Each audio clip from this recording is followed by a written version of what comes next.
absolutely. And 40% of all of our students are new college grads. So it's definitely something that is really important to us. The first way to think about it, I would say, is there's a process to learning. So, what did you learn in psychology? What did you learn in anthropology?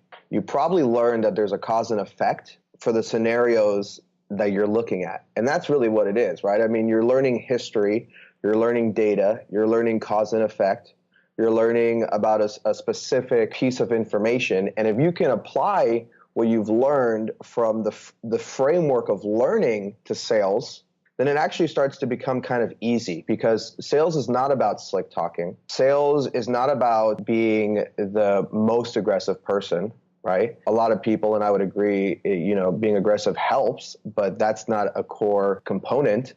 So, if you start to think about sales as a process and a framework, and that there's a strategy to everything that goes on, and it's not people just shooting from the hip, then that's, I think, the first step to understanding that, like, hey, sales is for everyone. Anyone can do sales, but it's not for everyone, right? So it's like any human being can do sales because there's a process to it, but part of that process is like really high rejection. It's kind of like baseball. The Hall of Famers in baseball still fail 70% of the time. The Hall of Famers in sales fail 90% of the time.